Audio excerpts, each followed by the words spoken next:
समस्या का हल हमारे पास है, जितना भी हो मुश्किल हमारा है वादा।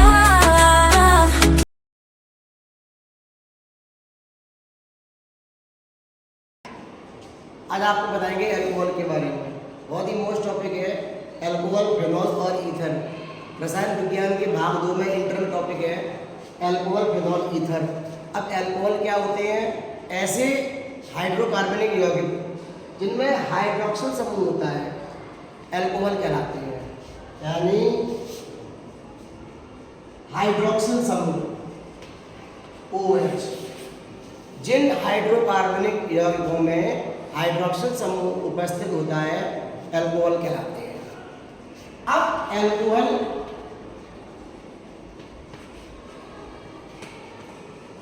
के टाइप, तो अल्कोहल को 2 पार्ट में डिवाइड किया गया है।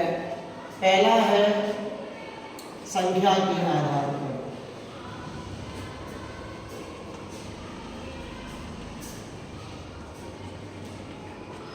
जैसे मोनोहाइड्रिक, डाईहाइड्रिक और ट्राईहाइड्रिक। जैसे मोनोहाइड्रिक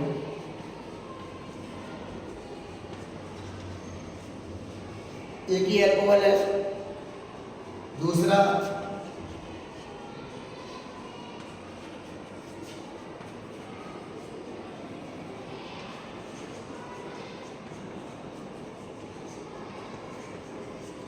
डाईहाइड्रिक, अल्कोहल 1 है, अल्कोहल 2 हो गए। तीसरे में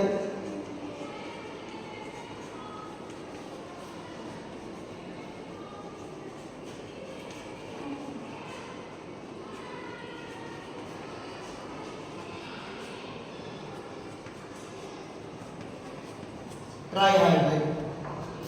ये तीनों अल्कोहल आप देखेंगे, इसमें इस यौगिक में 1 हाइड्रोक्सिल समूह है, इसमें 2 हाइड्रोक्सिल समूह है, इसमें 3 हाइड्रोक्सिल समूह है। अब स्थिति, कार्बन की स्थिति के आधार पर 3 प्रकार के होते हैं। प्राइमरी अल्कोहल, जिसमें हाइड्रोक्सिल समूह ऐसे कार्बन से जुड़े होते हैं जिनमें 1 मेथिल समूह होता है। दूसरा सेकेंडरी अल्कोहल, इसमें क्या होता है कि 2 एल्किल समूह आपस में इस कार्बन से जुड़ते हैं और उसी कार्बन से जुड़ता है हाइड्रोक्सिल समूह। टर्सरी में क्या होता है कि 3 एल्किल समूह होंगे। हमने तीनों में मेथिल लिया है और यहाँ पे आ गया OH। तो हमने 2 प्रकार से अल्कोहलों को क्लासिफाइड किया है। सबसे पहले संख्या के आधार पर मोनोहाइड्रिक, डाईहाइड्रिक। आपको अल्कोहल के बारे में बताया। अल्कोहल ऐसे हाइड्रोकार्बनिक यौगिक होते हैं जिनमें हाइड्रोक्सिल समूह उपस्थित होता है और इनको क्लासिफाइड किया 2 नंबर के आधार पर और कंडीशन के आधार पर। पोजीशन क्या है, नंबर क्या है? तो देखो, इस यौगिक में 1 हाइड्रोक्सिल समूह है, इसमें 2 हाइड्रोक्सिल समूह है, इसमें 3 हाइड्रोक्सिल समूह है। तो ये पहला कंपाउंड है, ये दूसरा कंपाउंड है, ये तीसरा कंपाउंड है। अब दूसरा मैंने क्लासिफिकेशन किया है स्थिति के आधार पर। ऐसा कार्बन जिसमें 1 एल्किल समूह और 1 हाइड्रोक्सिल समूह होता है, प्राथमिक अल्कोहल। ऐसा अल्कोहल इसमें जिस कार्बन से हाइड्रोक्सिल समूह जुड़ा है उससे 2 एल्किल समूह जुड़े हैं, द्वितीयक अल्कोहल। ऐसा ऐसा अल्कोहल जिस कार्बन से हाइड्रोक्सिल समूह जुड़ा है उसी से 3 एल्किल समूह जुड़े हैं। तो ये प्राथमिक अल्कोहल, द्वितीयक अल्कोहल और तृतीयक अल्कोहल। अब आपको बताएंगे इनके निर्माण की विधियां।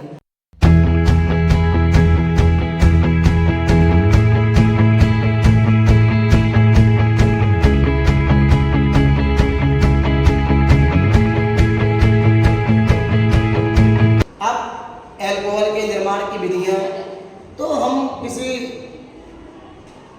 एल्किल हैलाइड के जल अपघटन के द्वारा हम अल्कोहल का निर्माण कर सकते हैं।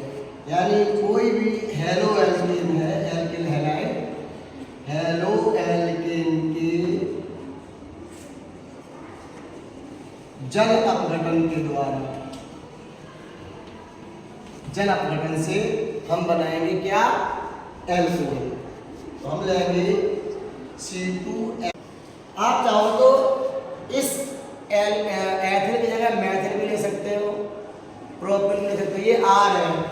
मान लेते हैं यहाँ पे आर, ये क्या है एक्स, कोई से भी हम हैलोजन ले सकते हैं।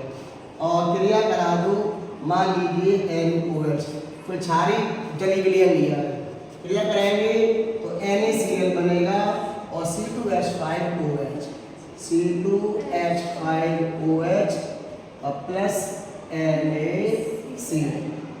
इसी को अगर हम इस टाइप से देखें, हमने एल्के हैलाइड लिया और क्रिया करा दी NaOH से।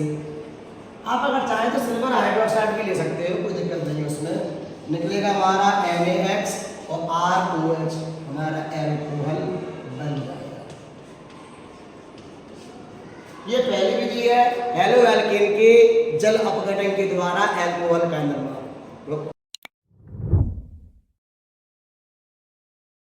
दूसरी विधि है एस्टरों के जल अपघटन द्वारा। हम कोई सा भी एस्टर ले लेंगे, एस्टर का अनुलग्न क्या होता है, आप हमें कमेंट बॉक्स में बताइए कि एस्टर का अनुलग्न क्या होता है। एस्टर, एल्डिहाइड, कार्बोक्सिलिक अम्ल, ये सारे कंपाउंड हैं, इनके आपको अनुलग्न और पूरक पता होना चाहिए, कन्वर्जन के लिए बहुत यूज होते हैं। तो अब हम कराएंगे एस्टर के जल अपघटन द्वारा एल्कोहल का निर्माण। हमने एस्टर लिया CH3COO-C2H5, नाम क्या है इसका आप हमें कमेंट बॉक्स में बताइए, क्योंकि आप अगर वीडियो देख रहे हैं तो आपको ये चीज़ें भी आनी चाहिए। तो हमने एस्टर लिया है और NaOH के द्वारा, या हम पोटेशियम हाइड्रोक्साइड ले सकते हैं, जल अपघटन करेंगे तो हमें कार्बोक्सिलिक अम्ल का सोडियम लेवल प्राप्त होगा और हमें एल्कोहल प्राप्त होगा। तो ध्यान से देखेंगे यहाँ पे C2H5OH, ये हमें प्राप्त हो गया एल्कोहल C2H5OH और प्लस CH3COO-Na, CH3COO-Na, ये हमें कार्बोक्सिलिक अम्ल का सोडियम लेवल प्राप्त हो गया और हमें एल्कोहल प्राप्त हो गया। तो पहली विधि थी हेलो एल्केन के जल अपघटन के द्वारा और दूसरी विधि है एस्टरों के जल अपघटन द्वारा। उम्मीद है आपको समझ में आ रहा होगा, पूरा वीडियो देखना और भी एल्कोहल के बारे में आपको जानकारी देंगे। अब तीसरी विधि कराएंगे आपको एल्डिहाइड के अपचयन से। ये भी एक प्रकार का अपघटन ही होता है, लेकिन इसमें अपचयन क्रिया हो जाती है। एल्डिहाइड और कीटोन हम दोनों के अपचयन से एल्कोहल बना सकते हैं। अगर हम एल्डिहाइड का अपचयन करेंगे तो प्राथमिक एल्कोहल बनता है, और अगर हम कीटोन का अपचयन करेंगे तो हमें द्वितीयक एल्कोहल प्राप्त होता है। देखिए अब हमने लिया है एल्डिहाइड CH3CHO, इसका साधारण नाम एस्टैल्डिहाइड है। इसका IUPAC नाम क्या है आप कमेंट बॉक्स में लिख के बताना। इसका करेंगे हम अपचयन खुद C2H5 की प्रेजेंस में। तो एक H जाएगा इसके पास, एक जाएगा इसके पास। अब इसकी मैकेनिज्म क्या है, अगर आपको इसकी मैकेनिज्म समझ ली है तो आप आगे वीडियो देखेंगे तो उसके बारे में जरूर बताएंगे। अगर आप पूछेंगे तो आप देख सकते हैं एक H मिलेगा, इसको मिलेगा और हमें प्राप्त हो जाएगा CH3CH2OH, एथेनॉल। तो मैंने बैक टू बैक आपको तीन विधियां बताई एल्कोहल के निर्माण की। पहला हेलो एल्केन के जल अपघटन द्वारा, दूसरा एस्टर के जल अपघटन द्वारा और तीसरा एल्डिहाइड के अपचयन से। तीन विधियां मैंने आपको बताई, उम्मीद है आपको समझ में आ रही होंगी। अब आगे इसमें आपको इसकी केमिकल रिएक्शन करवाएंगे।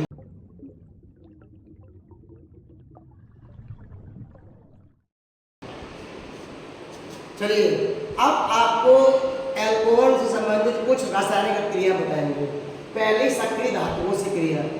सक्रिय धातु की अगर हम बात करें, सोडियम, पोटेशियम क्षार धातु होती है और भी क्षारीय है, मृदा धातु है, कैल्शियम, मैग्नीशियम, ये सभी सक्रिय धातुओं की श्रेणी में आती है। अगर हम एल्कोहल युक्त यौगिकों की अगर सक्रिय धातु से क्रिया करते हैं तो एल्कोक्साइड बनते हैं। उन्हीं धातुओं में क्या बन जाते हैं, एल्कोक्साइड। कैसे, देखिए C2H5OH मैंने अल्कोहल लिया, एल्कोहल लिया, हम क्रिया करा रहे हैं इसकी सोडियम से, Na से। सक्रिय धातु है, जब H में स्थापित होगा तो H अणु के रूप में निकलेगा और यहाँ पर एक है तो हमें ट्वाइस करना पड़ेगा, यहाँ भी ट्वाइस करेंगे तो क्या होगा, सोडियम धातु है वो H को विस्थापित कर देगी और हमें प्राप्त होगा twice C2H5ONA। ONA plus H2, यानी हमें सोडियम एथॉक्साइड प्राप्त हुआ। सोडियम एथॉक्साइड, अगर यहाँ हम मेथल लेते तो यहाँ मेथॉक्साइड होता है। हम क्या करेंगे, ROH अल्कोहल लिया, क्रिया करवा दी Na से, तो ऐसे ले लो, कोई दिक्कत नहीं है उसमें, क्योंकि हमें H जो मुक्त करेंगे वो R के रूप में करेंगे, अणु के रूप में करेंगे। तो यहाँ में प्राप्त होगा 2RONA प्लस H2। इसे कहते हैं सोडियम एल्कोक्साइड, एल्किल समूह लिया है एल्कोक्साइड, और ये क्या है, सोडियम एथॉक्साइड। ये पहला बहुत खास गुण है। अब इसी से हम ईथर बना सकते हैं। ईथर के निर्माण की विधि भी यही होती है। अब आपको दूसरा दिया है कार्बोक्सिलिक अम्ल से। कार्बोक्सिलिक अम्ल हमने लिया, कार्बोक्सिलिक अम्ल के रूप में एसिटिक अम्ल लिया, जिसे IUPAC में एथेनोइक अम्ल कहते हैं। इसकी क्रिया हमने करा दी C2H5OH। अल्कोहल आप चाहो तो अगर मैथल अल्कोहल भी ले सकते हो, तो क्या होगा, ये H2O बाहर जाएगा। अच्छा, ये इस पर निर्जली कारक की उपस्थिति में होती है, तो हम यहाँ पर एरो पर कोई भी निर्जली कारक लिख देंगे।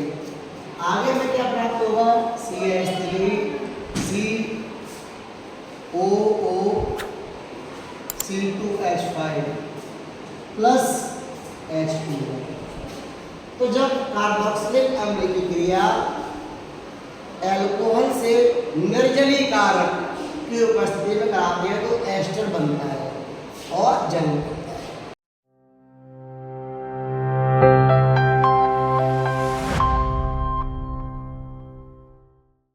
तीसरी क्रिया है हैलोजन अम्लों से क्रिया।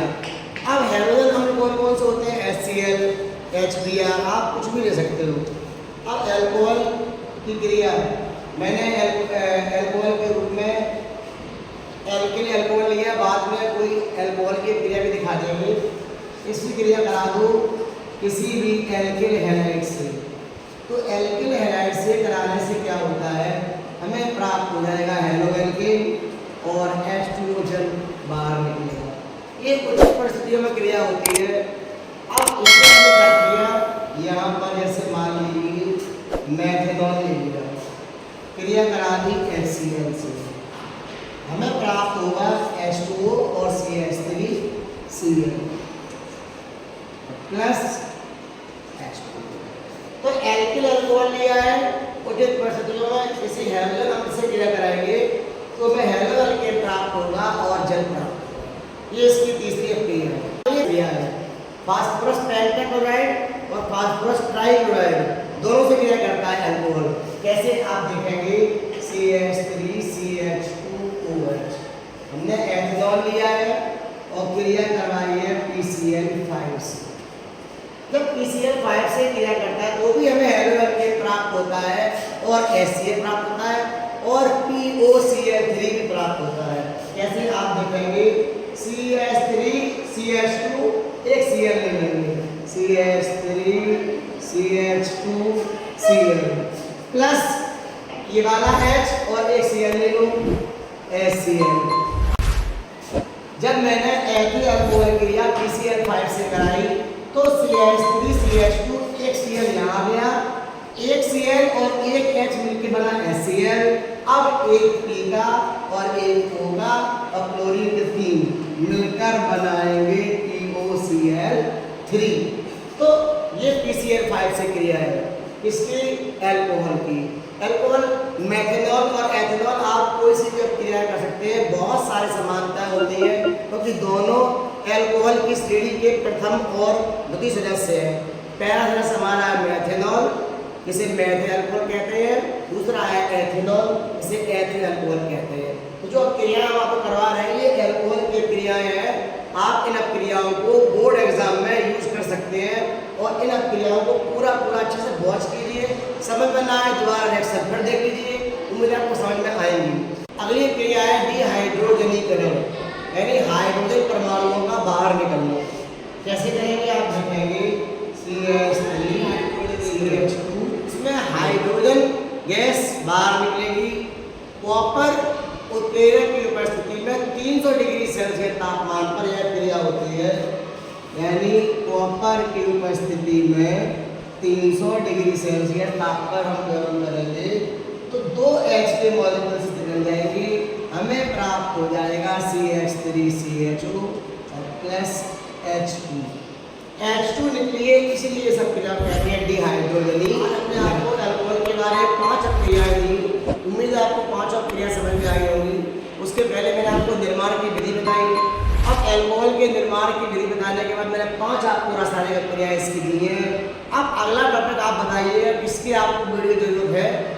जिस टॉपिक की आपको जरूरत होगी उसके वीडियो बनाकर देंगे। अल्कोहल की मैंने 5 अपक्रिया आपको बैक टू बैक दी है, ये सारे की सारे अपक्रिया आपके बोर्ड एग्जाम के लिए बहुत मोस्ट है। तो हमारे चैनल को सब्सक्राइब जरूर कर लीजिए ताकि ऐसे और वीडियो बनाकर आपको भेज भेजें तो नोटिफिकेशन के द्वारा आपको पता लग सके। हमारे क्वेश्चन किसी भी टॉपिक के होते हैं वो बोर्ड एग्जाम के लिए बहुत मोस्ट होते हैं, तो हमारे सारे वीडियो को आप देखिए। हर वीडियो में साइंस और केमिस्ट्री के बारे में आपको कुछ ना कुछ नया सीखने को जरूर मिलेगा। तो बेल आइकन को दबाइए, मेरे वीडियो को अपने दोस्तों के साथ शेयर कीजिए जो केमिस्ट्री और साइंस में इंटरेस्ट लेते हैं।